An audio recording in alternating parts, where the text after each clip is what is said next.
नमस्कार, मी Sachin Chavan, MC news Jalna बातमीपत्रात आपल्या सर्वांचं स्वागत। या बातमीपत्राचे प्रायोजक आहेत संजीवनी मल्टी स्पेशालिटी हॉस्पिटल, आपल्या आरोग्याची संजीवनी, the skill to heal, the speed to care. Varad electronics and furniture, AC, deep freezer आणि वॉटर कूलरचे माहेरघर, भव्य शोरूम आता नव्या स्वरूपात। नागरेज मसाले, अस्सल मराठमोळी गावरान चवीसाठी नागरेज मसाले आपल्या जवळच्या किराणा दुकानात उपलब्ध। आणि यशोदा हॉस्पिटल, प्रसूतीगृह, बाल रुग्णालय, वंध्यत्व निवारण आणि सोनोग्राफी सेंटर।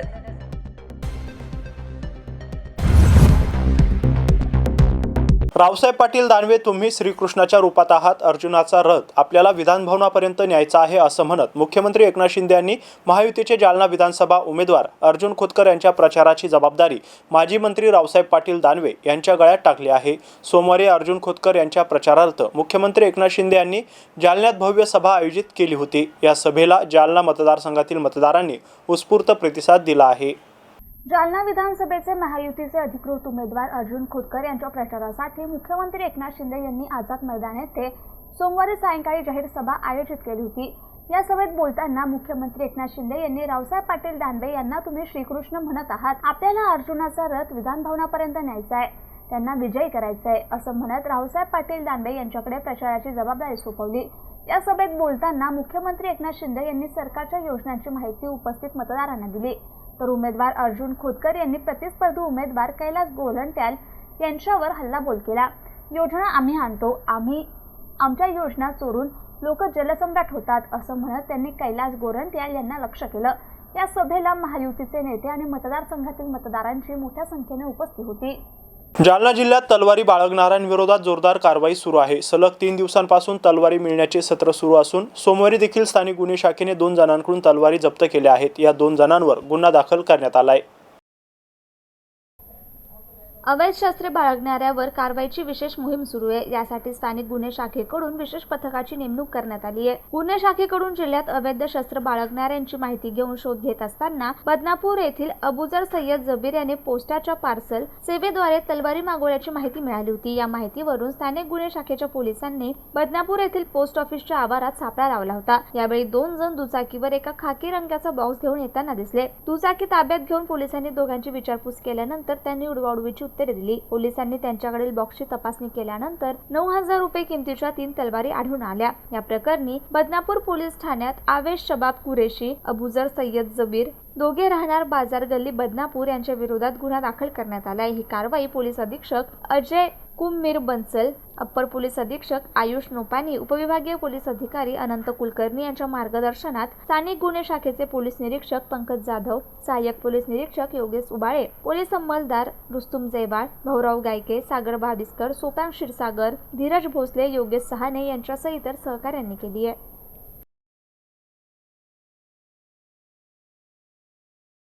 आमच्याकडे हिम्मत भी है आणि हिकमत भी है असं म्हणत घनसावंगी विधानसभा निवडणुकीत महायुतीचे उमेदवार हिकमत उढाण यांना निवडून आणण्याचा संकल्प मुख्यमंत्री एकनाथ शिंदे यांनी केला। यावेळी उपस्थित मतदारांना निवडणुकीत शिवसेनेला मतदान करत हिकमत उढाण यांना निवडून देण्याचं आवाहन मुख्यमंत्री एकनाथ शिंदे यांनी जाहीर सभेत केलं आहे।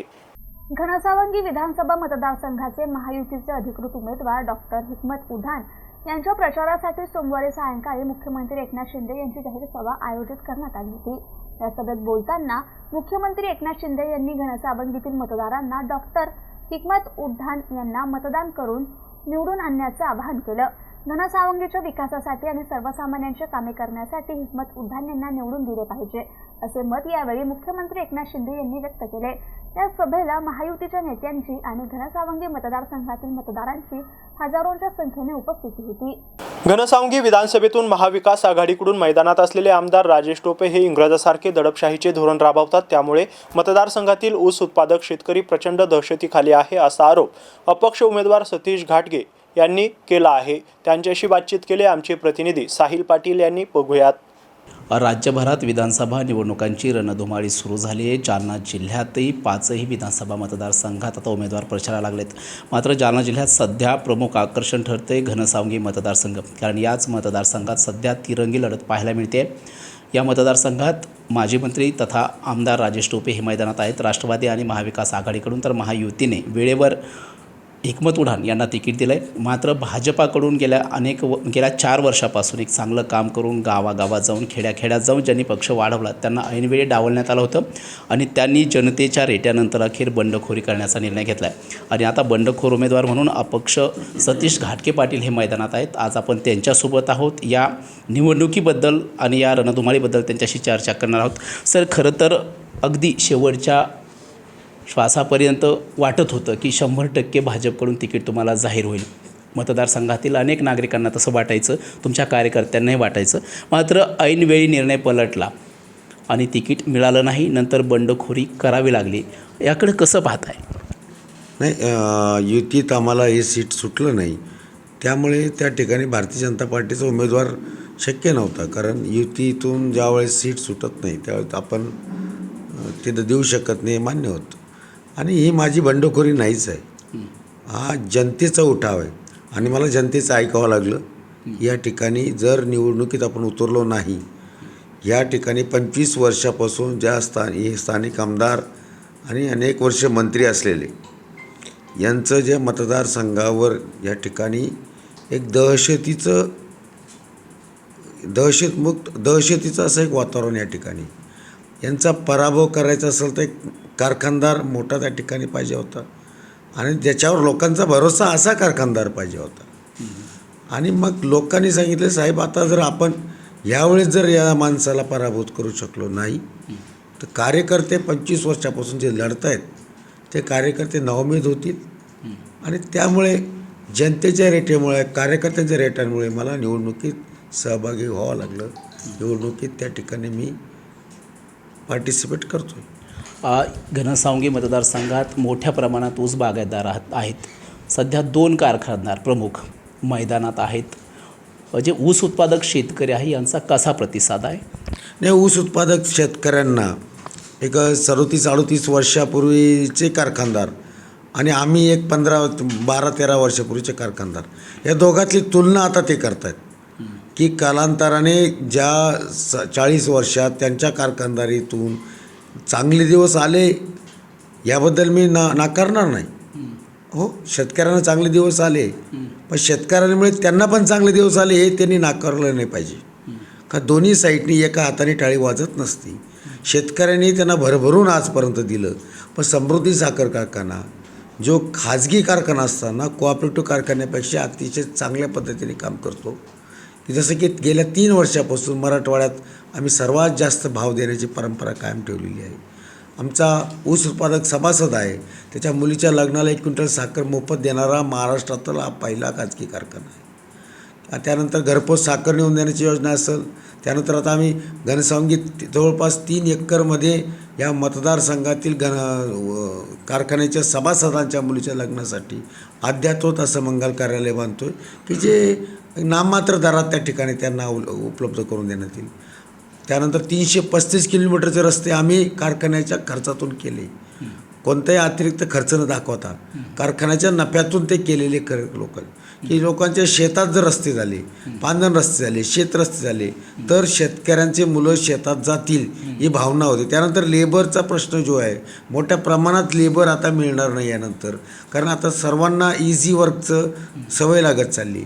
आणि ह्या सगळ्या माध्यमातून आमच्याकडे उद्या पाणी असेल, शेती असेल आणि ऊस पण असेल, पण ऊस तोडायला लेबर नसेल, तर त्यामुळे हे मोठमोठे कारखानेसुद्धा उद्या चालून बंद पडतील, ही परिस्थिती होणार आहे. म्हणून उद्याची अडचण आजच लक्षात घेऊन आम्ही हे काम चालू केलं आहे. ताण लागल्यावर विहीर खोदणं जो प्रकार आहे तो नाही की 335 किलोमीटरचे पांढरे रस्ते, शेतरस्ते झाले. माझं स्वतःचं विजन आहे की ह्या तालुक्यातील सर्व पांढरे रस्ते, शिवरस्ते हे झाले पाहिजे आणि शेतकरी हा भयमुक्त रस्त्याच्या बाबतीत झाला पाहिजे की तो कोणत्याही मार्केटला सोयाबीन असेल, मोसंबी असेल, ऊस असेल, तो कोणालाही विकू शकला पाहिजे, त्याच्या शेतात तो रात्री अपरात्री जाऊ शकला पाहिजे. हे जर झालं तरच खऱ्या अर्थाने ग्रामीण भागात चालना मिळेल आणि आपण शेतीसाठी काहीतरी काम करतोय असं आम्हाला कारखानदार म्हणून वाटेल. एकीकडे राज्याच्या मंत्रिपदात कॅबिनेटमध्ये एकदा उच्च व तंत्र शिक्षण मंत्री पद, दुसऱ्यांदा आरोग्यमंत्रीपद उपभोगलेल्या एका आमदाराच्या मतदारसंघात एक कारखानदार येतोय आणि तो जनतेच्या विकासाची कामं स्वतःच्या खिशातून करतोय, कारखान्याच्या बजेटमधून करतोय. हे कुणाचं अपयश आहे? हे काय माहिती आहे ॲक्च्युली हा खूप मोठा हास्यास्पद प्रकार आहे. ते मला माझ्यावर आरोप करतात ते खाजगी कारखानदार देश लोकांना लुटतात. मी लोकांना काय लुटलं मला एकदा त्यांनी सांगावं आणि त्यांनी कसं लुटलं लोकांना ते मी सांगेल. मी त्याच्यावर कधी त्यांच्याशी टू टेबल चर्चा करायला तयार आहे की ज्या शेतकऱ्यांनी मला म्हणायचं कष्टकऱ्यांनी मला एकच माफक अपेक्षा त्या बाबतीत त्यांच्याकडून होती की इथला ऊस उत्पादक शेतकरी ऊस लावल्यानंतर त्याची छाती अशी टाईट व्हायला पाहिजे त्याची, किंवा माझ्याकडे 5 एकर ऊस आहे. जसं पश्चिम महाराष्ट्रातल्या शेतकऱ्याची एक कॉलर टाईट असते, टोपी टाईट असते की मी 7 एकरवाला बागायतदार आहे, माझ्याकडं इतका ऊस आहे. माझ्या मराठवाड्यातल्या माझ्या घनसंख्येतल्या ऊस उत्पादक शेतकऱ्याकडे जर 5 एकर शेती किंवा 7 एकर जर ऊस असेल तर तो त्या ठिकाणी घाबरेल, दहशतीत राहायचा. बाबा अण्णा पातील का, भाऊ पातील का, दादा पातील का, मी आमक्याबरोबर मोटरसायकलवर बसून गेलो, तमक्याच्या वाड्यात चहा प्यायला गेलो. म्हणजे त्यांचं स्वातंत्र्य काढून घेतलं. आणि एक प्रकारे याला तुम्ही विकास नाही म्हणू शकत, याला तुम्ही म्हणतात एक प्रकारे लोकांना वेठबिगार करून तुम्ही त्या वेठबिगाराच्या माध्यमातून लोकांना ते पैशाचं तुम्हाला लोक आता आर्थिक जगात सर्वात मोठा प्रश्न कोणाचा आहे, आर्थिक आणि पोट असतं. त्यामुळे लोकांना तो पैसे त्याच्या खिशात जरी जात होते तर समाधान त्याला नव्हतं, त्याला स्वाभिमान त्याचा तुडवला जात होता. त्याला पुढं करावं लागायचं, त्याला गावातल्या छोट्या पुढाऱ्यांचं ऐकावं लागायचं. मग हे मला म्हणायचं की हे आम्ही वापस केलं. आम्ही सांगितलं की ऊस लावणारा शेतकरी हा खरा त्या कारखान्याचा मालक आहे आणि हा मालक, कारण हा जर शेतकऱ्यांनी जर ऊस नाही लावला तर हे कारखाने चालणार नाहीत. मग हा मालक तो आज फक्त ऊसाला चांगला भाव आहे म्हणून लावतो असं नाही, त्याला पुढं करावं लागायचं, त्याला गावातल्या छोट्या पुढाऱ्यांचं ऐकावं लागायचं. मग हे मला म्हणायचं की हे आम्ही वापस केलं. आम्ही सांगितलं की ऊस लावणारा शेतकरी हा खरा त्या कारखान्याचा मालक आहे आणि हा मालक, कारण हा जर शेतकऱ्यांनी जर ऊस नाही लावला तर हे कारखाने चालणार नाहीत.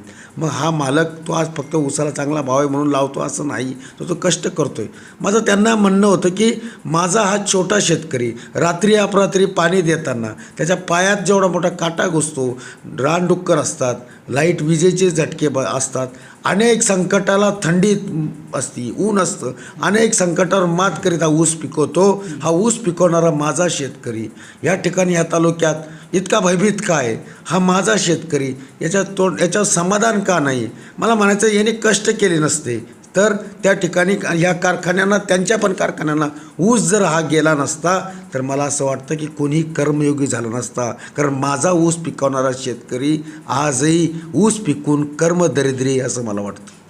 तुम्ही आत्ताच उल्लेख केला की वेठबिगारी, नेमकी कशी वेठबिगारी आणली?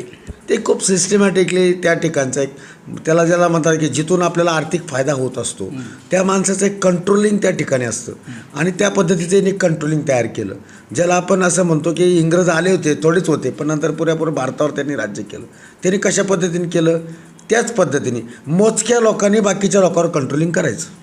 मोजक्या लोकांनी गावातले 4 पुढारी, जे 4 पुढारी कोणी सावकार असतो, कोणी पोलीस पाटील आहे किंवा कोणी एक मोठा बागायतदार आहे, यांनी गाव सांभाळायचं. गाव सांभाळायचं म्हणजे काय करायचं की आपल्या विरोधातील लोक संपवून टाकायची.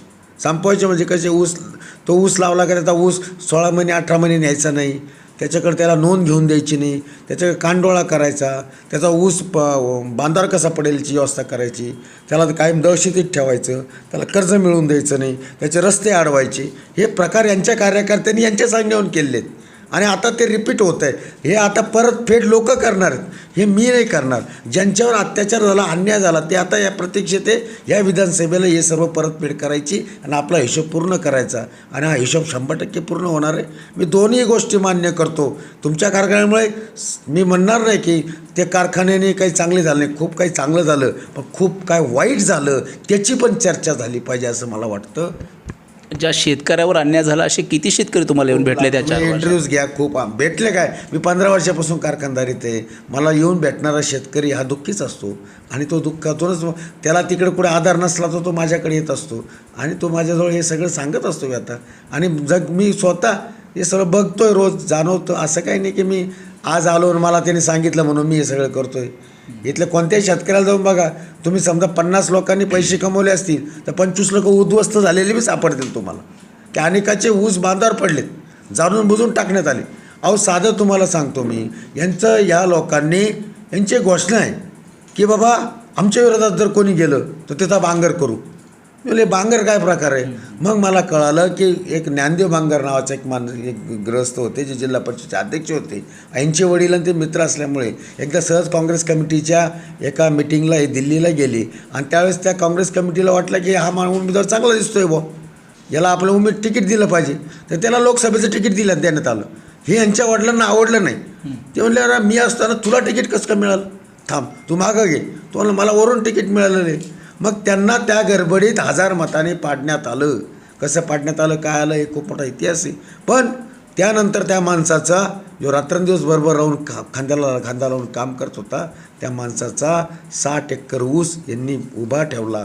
त्या माणसाला शेत विकून ऊस बांधाच्या बाहेर काढावा लागला आणि आजपर्यंत त्या माणसाने ऊस नाही लावलेला. त्याची आर्थिक परिस्थिती ढासळली. त्यानंतर त्याचा जो बंगल्यात राहत होता आज तो साध्या घरात राहतो. त्याच्या कुटुंबाची आर्थिक, आणि हे उदाहरण ते लोकांना सांगतात, बघा भांगर केला का नाही तुमचा.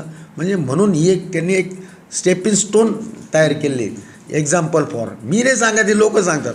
हे मी सांगणार नाही, माझा आरोप बी नाही, त्यांचेच लोक सांगतात हे विषय. मतदारसंघात आता राजेश टोपे आणि एकमत उडान मैदानात आहेत. तुमची स्पर्धा कुणाशी आहे? माझी स्पर्धा तुम्हाला सांगू का, या निष्क्रिय दोघांशी आहे. खरं सांगतो, माझी स्पर्धा कोणा एकाशी नाही. दोघं निष्क्रिय लोक आहेत. एक माणूस 25 वर्षापासून उभा आहे, निवडणुकीतून निवडून येतो आहे आणि सांगतो आहे काय की बाबांनो मला विकास करायचा आहे, मला संधी द्या. मग मी मला 25 वर्ष तुम्ही काय केलं, असं जनतेला प्रश्न पडला ना. 25 वर्षानंतर तुम्हाला कळलं का आमदार झाल्यानंतर विकास करायचा असतो म्हणून. हा तर पहिल्यापासून मंत्री होता, तर पालकमंत्री 16 वर्षे 17 वर्षे मंत्री राहिलेला माणूस म्हणतो की मला विकास करायचा आहे. अहो विकास शिल्लकच राहायला नव्हता पाहिजे. इथं विकास राहतो कुठं असा प्रश्न लोकांना पडला आहे. आणि दुसऱ्याचं म्हणणं आहे किंवा माझ्याकडे सत्ताच नव्हती. मग माझ्याकडे सत्ता होती का? नाही. मग त्यांनी 10 वर्षात काय केलं? त्यांनी 10 वर्षात जे काय केलं त्यांनी समोर ठेवावं. मी माझ्या जनतेसमोर मी केलेले कामं घेऊन जात आहे आणि मी करणारे एक विजन घेऊन जात आहे. मी असाच जनतेसमोर जात नाही आहे. माझं प्रगती पुस्तक घेऊन मी जनतेसमोर जातो आहे. कुठल्या मुद्द्यावर ही निवडणूक लढवत आहे? ही निवडणूक फक्त आणि फक्त विकासाच्या मुद्द्यावर लढली जाणार आहे. कारण आमची ही मतदारसंघात विकासाचा पूर्ण बोजवारा वाढलेला आहे. एकाही गावात जायला रस्ते नाही आहेत. कोणत्याही गावात आज एकीकडं आम्ही बुलेट ट्रेनच्या गोष्टी करतो आहे असा प्रश्न लोकांना पडला आहे. आणि दुसऱ्याचं म्हणणं आहे किंवा माझ्याकडे सत्ताच नव्हती. मग माझ्याकडे सत्ता होती का? नाही. मग त्यांनी 10 वर्षात काय केलं? त्यांनी 10 वर्षात जे काय केलं त्यांनी समोर ठेवावं. मी माझ्या जनतेसमोर मी केलेले कामं घेऊन जात आहे आणि मी करणारे एक विजन घेऊन जात आहे. मी असाच जनतेसमोर जात नाही आहे. माझं प्रगती पुस्तक घेऊन मी जनतेसमोर जातो आहे. कुठल्या मुद्द्यावर ही निवडणूक लढवत आहे? ही निवडणूक फक्त आणि फक्त विकासाच्या मुद्द्यावर लढली जाणार आहे. कारण आमची ही मतदारसंघात विकासाचा पूर्ण बोजवारा वाढलेला आहे. एकाही गावात जायला रस्ते नाही आहेत. कोणत्याही गावात आज एकीकडं आम्ही बुलेट ट्रेनच्या गोष्टी करतो आहे, दुसरीकडं आम्ही स्पेसवर जातो आहे, तिसरीकडं आज माझ्या अनेक गावात विद्यार्थिनी पायी शाळेत जातात. ही परिस्थिती आहे. जायला एस टी महामंडळाला आम्ही सांगायला गेलो ते सांगतात रस्ते नाही आहेत. ही सत्य गोष्ट आहे. म्हणजे या घनसावंगी तालुक्यात त्यांनी बसस्टँड मोठं बांधलं, छान आहे, प्रत्येक ठिकाणी आनंद आहे. पण माझं एक म्हणणं आहे, प्रत्येक गावात नाही तर कमीत कमी 50% गावात तरी एस टी महामंडळाच्या बसेस गेल्या पाहिजे. माझे विद्यार्थी म्हातारे कोतारे ह्या लोकांना तालुक्याला यायचं आहे, गावाला जायचं आहे, त्यांना कोणतेही पब्लिक ट्रान्सपोर्ट उपलब्ध नाही. आणि रस्ते तर असे आहेत तुम्हाला सांगतो की न शोधून सापडणारा हा तालुका आहे. इथले रस्ते मला पवार साहेब आले होते, मला खरोखर वाईट वाटलं. त्या माणसाला हे माहीत नाही की या माणसाने खाली काय पराक्रम करून ठेवले. हे जर सगळं बघितलं, कारण यांचे घरातलेच गुत्तेदार आहेत म्हणून हे सगळे प्रश्न निर्माण झालेले. कारण रस्त्यावर पैसा खर्च झाला नाही असं आहे का? नाही झाला. 1000, 1200, 1500, 2000 कोटीपर्यंत झाला. मग गेला कुठे प्रश्न? हा पैसा गेला कुठे? रस्ता गेला कुठे? अनेक रस्ते असे आहेत जे झालेत, कागदावर झालेत. काही रस्त्यावर 10 नारळ फोडण्यात आले. म्हणजे सांगायचं तात्पर्य एक आहे की त्या ठिकाणी तुम्हाला की मी विकासाच्या मुद्द्यावर भयमुक्त या ठिकाणी इथला शेतकरी स्वाभिमाने सन्मानाने यांनी शेती करावी, भयमुक्त वातावरणात त्यांनी राहावं आणि कोणीही त्या ठिकाणी त्याला समाधान मिळावं. शेवटी तुम्ही पत्रकारिता करतात, पत्रकारिता तुम्हाला पैसा मिळतो हा महत्त्वाचा नाही, तुम्हाला समाधान मिळतं का हे महत्त्वाचं आहे. तर प्रत्येक माणूस तेच शोधत असतो. तसा माझा शेतकरीसुद्धा तेच शोधतो आहे, माझा मतदार तेच शोधतो आहे. आणि मतदारांनी यावेळेस ठरवलेलं आहे, तुम्हाला 23 तारखेला 100% रिझल्ट दिसेल. येथील जनता बदल करणार आहे, बदल होईल, 100% होईल. आणि ह्या विधानसभेतून ह्यावेळेस महाराष्ट्राचा मुख्यमंत्री कोण करायचं हे घनसावंगीतील जनता ठरवेल, एवढं मात्र निश्चित. एकंदरीत घनसावंगीतील शेतकऱ्यांना भयमुक्त करत इथली वेठबिगारी संपवायची आहे आणि इथल्या शेतकऱ्यांना एक मोकळा श्वास घेऊन द्यायचा असं स्वप्न घेऊन मैदानात सतीश गाडगे पाटील उतरलेले आहेत. कॅमेरामन प्रदीप मुर्मेसह साहिल पाटील, MC न्यूज, जालना. सेवानिवृत्त IAS अधिकारी मधुकर राजे आर्दड यांनी आज घनसावंगी मतदारसंघातील भाजपाचे बंडखोर अपक्ष उमेदवार सतीश घाटगे यांना पाठिंबा जाहीर केलाय. त्यांनी आज एकत्र येत विधानसभा मतदारसंघाचा जाहीरनामा प्रकाशित केलाय. बघूयात. मी मधुकर राजे आर्दड, माजी विभागीय आयुक्त, 100 घनसावंगी विधानसभा मतदारसंघामध्ये स्वतः अपक्ष उमेदवार म्हणून नामनिर्देशन दाखल केलं होतं. काही कारणामुळे मी विड्रॉ केलेला आहे. तथापि 100 विधानसभा घनसावंगी मतदारसंघाचा मी बालपणीपासनं जो काय त्याच्यात जे प्रश्न आहेत ते मी बघत आहे. आजही माझ्या लक्षात असं येतं की हे प्रश्न सोडवण्यामध्ये त्या ठिकाणची जे काही यंत्रणा कमी पडलेली असेल, लोकप्रतिनिधी कमी पडलेले असतील. आणि माझ्या हे लक्षात येतं की विभागीय आयुक्त म्हणून मला असं वाटतं की सोडवण्यासारखे अनेक प्रश्न असताना सुद्धा, सहज शक्य असताना सुद्धा ते सोडवण्यात आलेले नाहीत. आणि एक व्यक्ती की जे नुकतेच एक साखर कारखानदार आहेत, ते पहिल्यांदाच विधानसभेच्या निवडणुकीला उभे राहत आहेत, अपक्ष म्हणून उभे राहत आहेत. मी पण अपक्ष म्हणून होतो, मी विड्रॉ झालो. आणि त्यांचं जे कामकाज आहे, विशेषतः सोशल अँड कम्युनिटी रिस्पॉन्सिबिलिटीमध्ये त्यांनी जे काम केलेलं आहे, लोकांनी मागणी केल्याप्रमाणे रस्ते देण्याचा प्रयत्न केलेला आहे, मोठ्या प्रमाणात रस्ते दिलेले आहेत. लोकांना वैयक्तिक मदतही त्यांनी लग्नामध्ये केलेली आहे, आशा वर्करला मदत केलेली आहे. आशा वर्कर आपण बघतो की अत्यंत दुर्लक्षित असा आरोग्य विभागाचा वर्ग आहे की ज्यांच्यावरती आरोग्य विभागाचा खरं म्हणजे पाया जे त्याच्यावर थांबलेला आहे. आरोग्य विभागाची जी इमारत आहे त्याचा पाया अशा वर्कर आहे. एवढेच सामान्यासाठी ग्रामीण भागामध्ये ते काम करत असतात. त्यांच्या मुलीच्या लग्नासाठी सुद्धा त्यांनी किंवा अंगणवाडी सेविकेच्या जी काही छोट्या मुलांना घडवतात त्यांच्यासाठी सुद्धा, त्यांच्या मुलींना सुद्धा त्यांनी 21,000ची लग्नात मदत करणे वगैरे हे छोटे छोटे जरी प्रश्न असले तर त्यांच्यासाठी त्यांच्या जीवनामध्ये खूप मोठा बदल घडवून आणणाऱ्या विषयात त्यांनी लक्ष घातलेलं असल्यामुळे एक मला असं वाटतं की सतीश घाटगे हे आजपर्यंतचा तुलना करता सगळ्यात चांगले आयडियल लोकप्रतिनिधी म्हणून आपल्यासमोर येतात. आणि म्हणून त्यांच्यासारखा माझ्या मतदारसंघाचा, कारण मी त्या मतदारसंघाचा रहिवासी असल्यामुळे माझ्या मतदारसंघाचा आमदार असावा आणि त्यांना पुढे जर आणखी काही संधी जर मिळाली तर त्यासाठी सुद्धा माझ्याकडल्या काही क्षमता आहेत किंवा काही संबंध आहेत, त्याचासुद्धा कसा उपयोग करता येईल तो त्यांच्या उपयोगी पडावा आणि त्याचा परिणामतः त्याचा उपयोग मला मतदारसंघात बदल घडवून आणण्यासाठी व्हावा, म्हणून मी सतीश घाटगे साहेबांना पाठिंबा देतो. मी मराठवाड्यातील शिस्तप्रिय, अतिशय अनुभवी आणि विकासाची दूरदृष्टी असलेले घनसावंगीच नाही तर मराठवाड्यांचे सुपुत्र, कारण घनसावंगी पुत्र त्यांना मर्यादित ठेवता येणार नाही. या मराठवाड्याचे ते सुपुत्र आहेत आणि त्यांनी या प्रशासनात खूप मोठं काम त्या ठिकाणी केलं आहे. त्यांचे शिस्तीचे आणि त्यांचे कामाचे धडे अनेक लोक त्या ठिकाणी देतात. ते घनसावंगीचे असल्या कारणाने आणि मी घनसावंगीत विधानसभा लढत असल्या कारणाने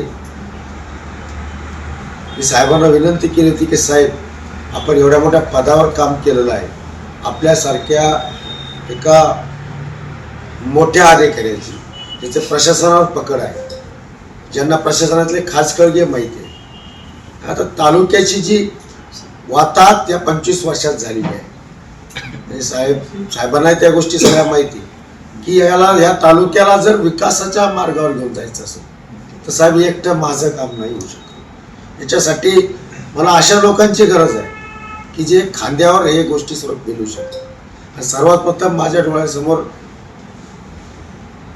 साहेबांचं नाव आलं.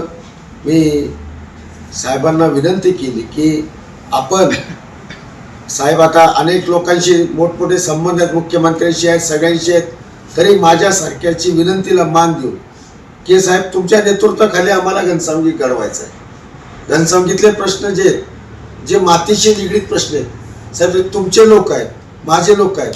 या लोकांना ठीक आहे उमेदवारी तुम्हाला नाही मला नाही, पण असं होणार नाही की लोक आपल्याला अंतर देतील. तर मला एक म्हणायचं आहे की त्या ठिकाणी साहेबाच्या नेतृत्वाखाली मला त्या ठिकाणी जो काही व्हिजन प्लॅन बनवायचा आहे, इतका मोठा सुपर माइंड असलेला माणूस जर आमच्याबरोबर आला तर निश्चितच त्या घनसावंगी तालुक्याचं आजपर्यंत जे 25 वर्षात जे वाटोळ झालेलं आहे ते सगळं भरून निघेल. म्हणून मी त्यांना विनंती केली की तुम्ही मला त्या विधानसभेत पाठिंबा द्या, मी तुमच्या नेतृत्वाखाली काम करीन. आणि साहेबांनी माझ्या विनंतीला मान दिलेला आहे. बाकी आता साहेब बोलतील. जालना विधानसभा निवडणुकीत अपक्ष उमेदवार म्हणून असलेले अब्दुल हफीज यांच्या प्रचारार्थ शहरातील मंगळ बाजार परिसरातील गुलजार मस्जिदजवळ जाहीर सभा आयोजित करण्यात आली होती. या सभेला नागरिकांनी मोठा प्रतिसाद दिलाय.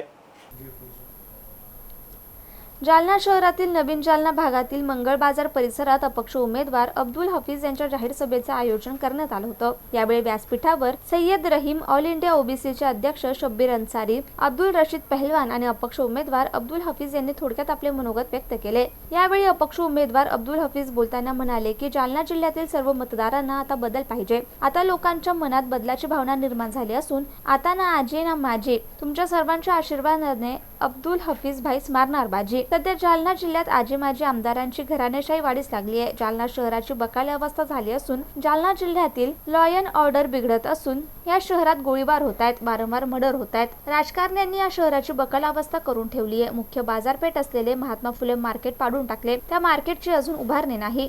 लातूर आणि जालना एकाच वेळेस जिल्हा झाला होता, मात्र लातूर जिल्ह्याचा विकास झालाय आणि जालना जिल्ह्याचा काहीच विकास झाला नाही. लातूरचे लोक विकास करू शकतात, मग आपण का बरं विकास करू शकत नाही? मतदार बंधूंनी आम्हाला निवडून देऊन आशीर्वाद स्वरूपी निवडून द्यावे, मग आम्ही आपल्याला दाखवू विकास कशाला म्हणतात. जालना जिल्ह्यासह शहराच्या अनेक समस्या आहेत, त्या आम्ही निश्चितपणे सोडवण्याचा प्रयत्न करू, असे उच्चारण अपक्ष उमेदवार अब्दुल हफीज यांनी सभेदरम्यान केले. ऑल इंडिया ओबीसी ऑर्गनायझेशनचे अध्यक्ष शब्बीर अन्सारी, अब्दुल रशीद पहलवान, ज्येष्ठ पत्रकार विनायक दहातोंडे, हमीद चौस, सय्यद रहीम, मुख्तार खान, शेख जावेद, कामरान खान, मुजहिद खान, शाहबाज कुरेशी, अजहर पठाण, अब्दुल मुखीद आदींसह मंगळ बाजार परिसरातील मुस्लिम बांधवांची उपस्थिती होती. इसमें कोई शक नहीं है, क्यों कि आने वाले दिनों में कांग्रेस में आप देख रहे हैं कि अब्दुल हफीज ही नहीं है, जैसा वो भाई कहते हैं कि नहीं पार्टी से पार्टी में होता तो हम दे देते, ऐसे कई लोग उम्मीदवार है. बाजू का हमारी कांस्टिट्यूंसी देखिए जेतिलिया, वो भी कांग्रेस का पुराना आदमी है, वो भी अपक्ष खड़ा हुआ है.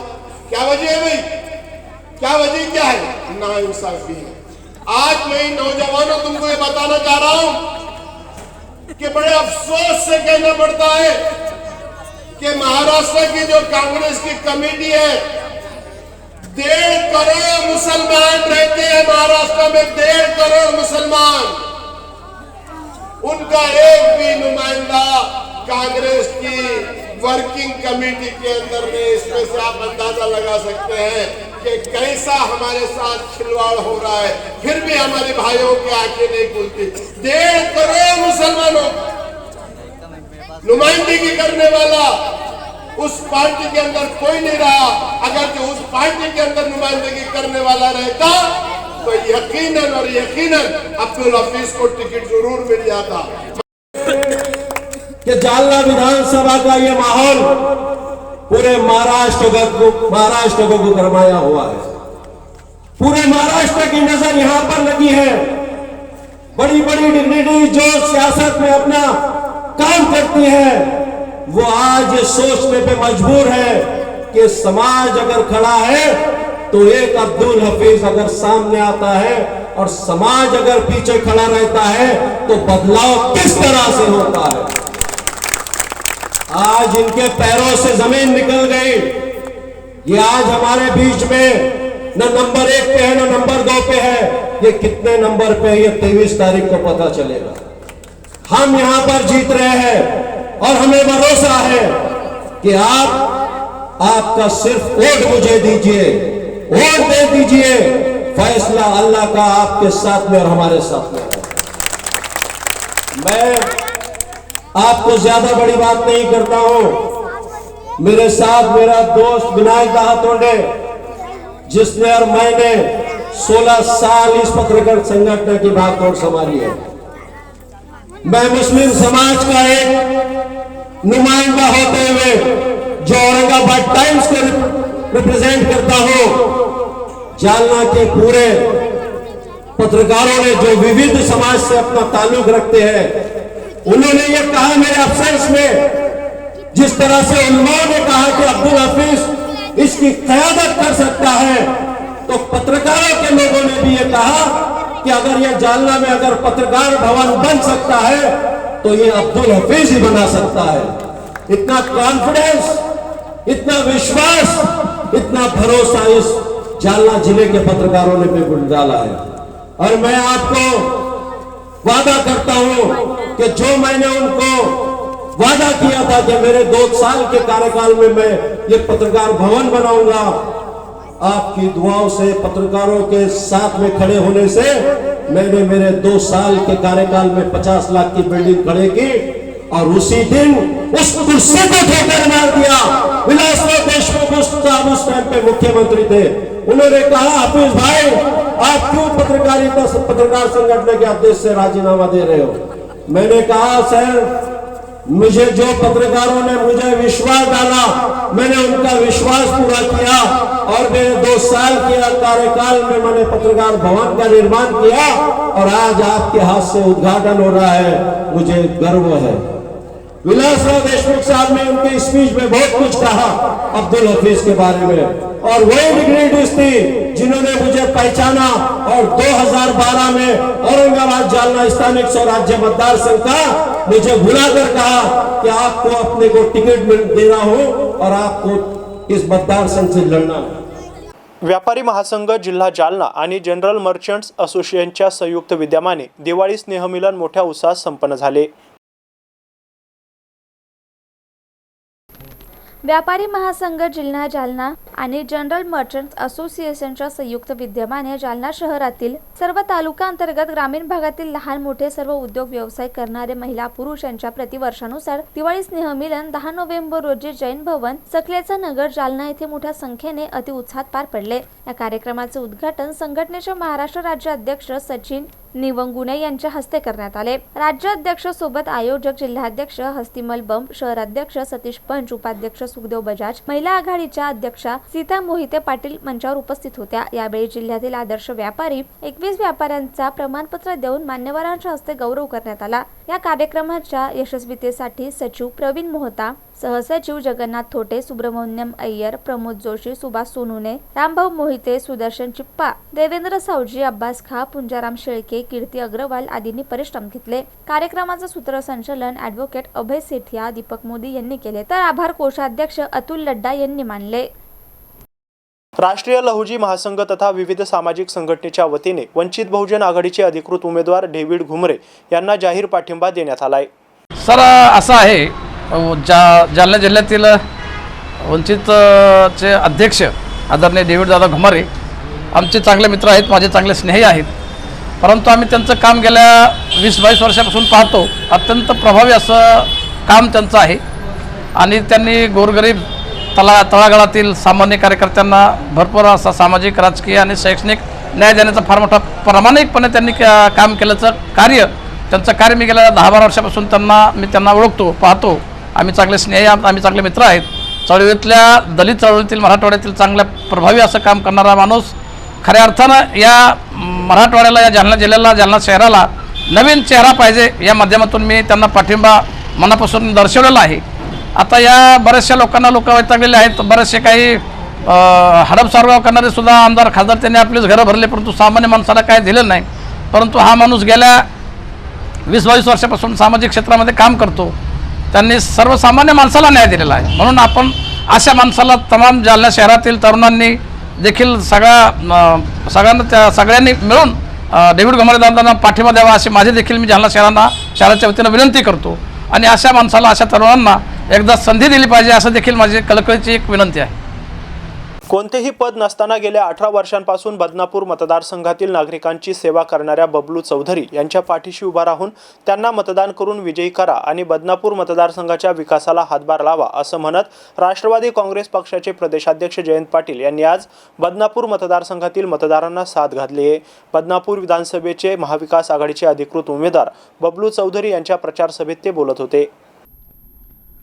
बदनापूर विधानसभा मतदारसंघामध्ये महाविकास आघाडीकडून राष्ट्रवादी शरदचंद्र पवार पक्षाचे बबलू चौधरी हे रिंगणात आहेत. त्यांच्या प्रचारार्थ आज राष्ट्रवादी काँग्रेस शरदचंद्र पवार पक्षाचे प्रदेशाध्यक्ष जयंत पाटील यांची बदनापूर शहरात सभा आयोजित करण्यात आली होती. आज सायंकाळी झालेल्या सभेला बदनापूर तालुक्यातील नागरिकांनी मोठ्या संख्येने सहभाग नोंदवल्याचं पाहायला मिळालंय. या सभेत बोलताना जयंत पाटील म्हणाले की कोणतेही पद नसताना गेल्या 18 वर्षापासून बदनापूर मतदारसंघातील नागरिकांची बबलू चौधरी सेवा करत आहेत. या मतदारसंघाच्या विकासाकरिता बबलू चौधरी यांना बहुमताने विजयी करा असं आवाहन त्यांनी यावेळी मतदारांना केलं आहे. यावेळी व्यासपीठावर राष्ट्रवादी काँग्रेस पक्षाचे उमेदवार बबलू चौधरी यांच्यासह महाविकास आघाडीतील नेत्यांची मोठ्या संख्येने उपस्थिती होती. या सभेला बदनापूर तालुक्यातील नागरिकांनी हजारोच्या संख्येने सहभाग नोंदवून उपस्थिती दर्शवली होती.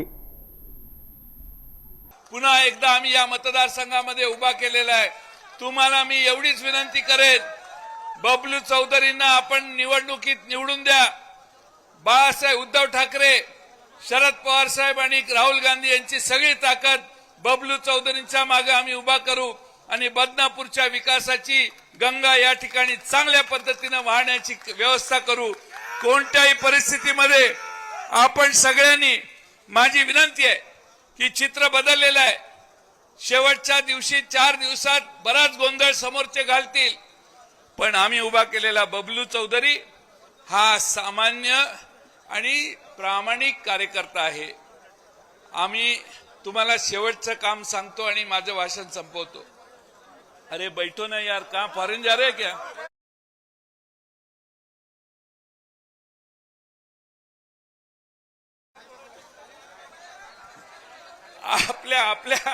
आपल्या सगळ्यांना शेवटचं सांगतो.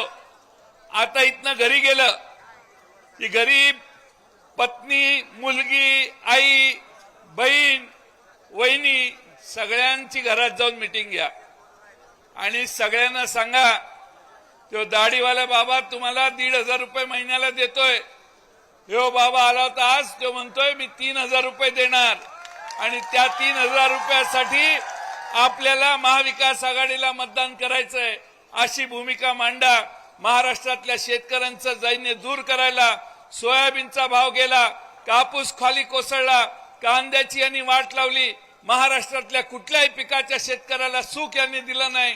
ते सुख तुम्हाला या सगळ्या किमती व्यवस्थित देण्याचं, तुम्हाला तुमचा घामाचा मोबदला तुमच्या दारात आणि तुमच्या पदरात पुन्हा चांगल्या पद्धतीने घालण्यासाठी, रामराज्य महाराष्ट्रात आणण्यासाठी राष्ट्रवादी काँग्रेस शरदचंद्र पवार पक्षाचे तुतारी वाजवणाऱ्या माणसाच्या मागे म्हणजेच बबली चौधरींच्या मागे आपला आशीर्वाद आपण 20 नोव्हेंबरला द्या. याबरोबरच हे बातमीपत्र इथं संपलंय. पुन्हा भेटूया पुढील बातमीपत्रात. तोपर्यंत पाहत राहा MC न्यूज जालना. नमस्कार.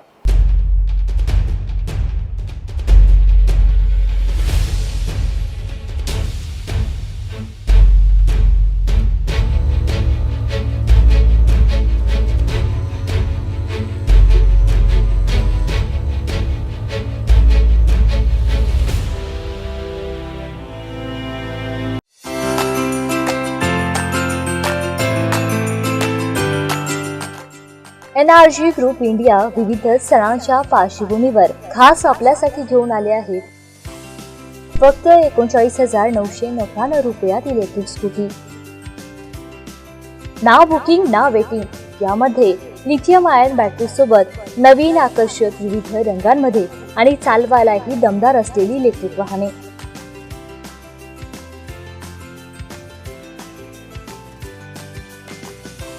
तर वाट कसली बघताय? आजच आमच्या एनर्जी ग्रुप इंडिया शोरूमला भेट द्या आणि आपल्या स्वप्नातली इलेक्ट्रिक स्कूटी घरी घेऊन जा, तेही अगदी 39,999 रुपयात.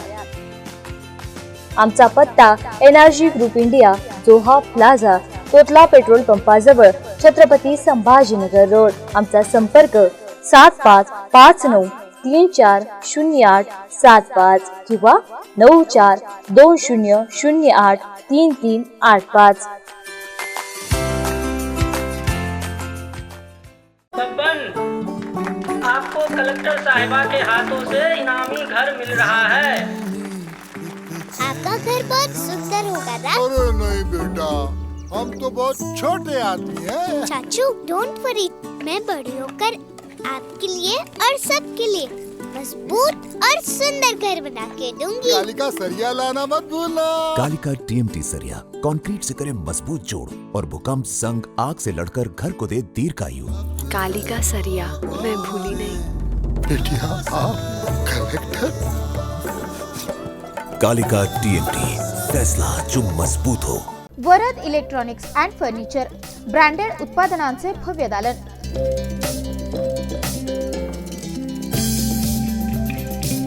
आमच्याकडे AC, fridge, LED, washing machine, deep fridge,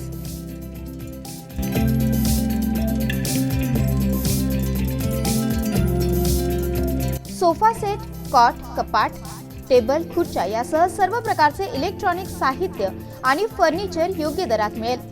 electronic उत्पादने आणि फर्निचरसह लग्न साहित्य खरेदीवर विशेष सवलत देखील उपलब्ध. लग्न साहित्यावर हमखास गिफ्ट, विविध वस्तूंवर तात्काळ कर्ज उपलब्ध. AC, डीप फ्रीझर आणि वॉटर कूलरचे माहेर घर.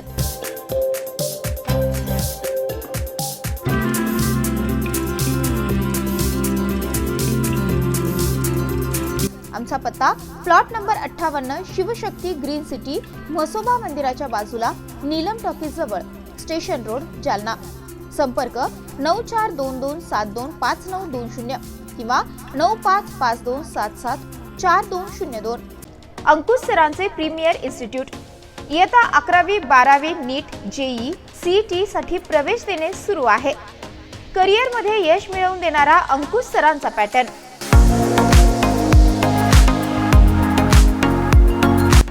2024 बॅचच्या विद्यार्थ्यांसाठी टेस्ट सिरीज प्रवेश सुरू. नीट, JEE, CET मार्फत जास्तीत जास्त डॉक्टर, इंजिनियर घडवणारे एकमेव क्लासेस म्हणजे अंकुश सरांचे प्रीमियर इन्स्टिट्यूट. तर चला आजच आपला प्रवेश निश्चित करा. आमचा पत्ता KCC building, Azad Maidan complex, SRP road, Jalna.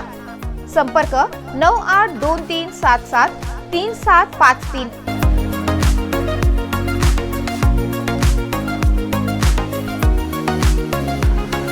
मनसोक्त फटाके फोडून दिवाळी साजरी करा, मात्र दिवाळी साजरी करताना कोणालाही त्रास होणार नाही याची काळजी घ्या. मद्य प्राशन करून वाहन चालवणे धोक्याचे आहे, त्यामुळे मद्य प्राशन करून वाहन चालवू नका.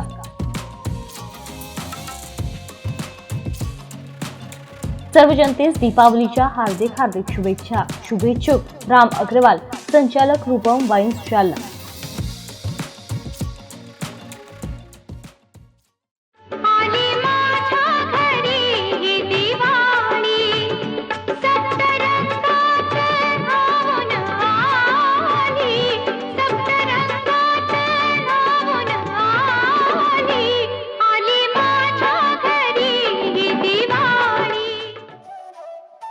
जगभरातील नामांकित देशांमध्ये बियाणांची निर्यात करणारे आणि भारतासह अनेक देशातील शेतकऱ्यांनी पसंती दर्शवलेली कंपनी म्हणजे सफल सीड्स आणि biotech limited.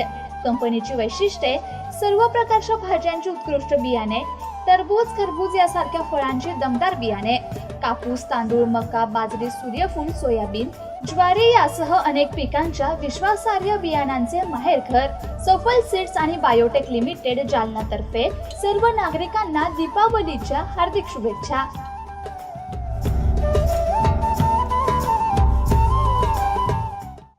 Party boys factory outlet यांच्या वतीने सर्व जालनेकरांना दीपावलीच्या हार्दिक शुभेच्छा.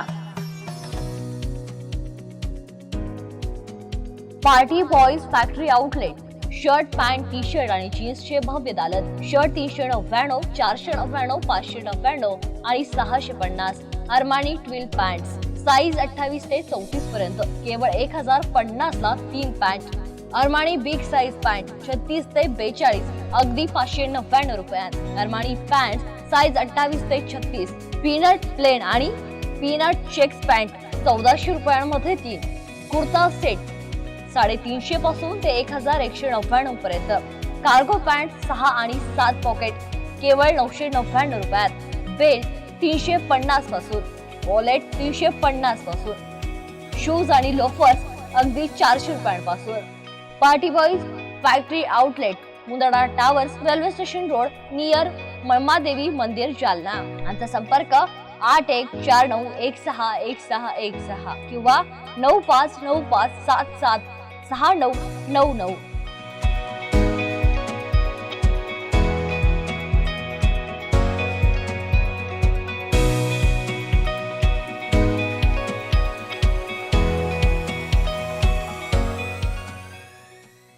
पार्टी बॉईज फॅक्टरी आउटलेट यांच्या वतीने सर्व जालनेकरांना दीपावलीच्या हार्दिक शुभेच्छा.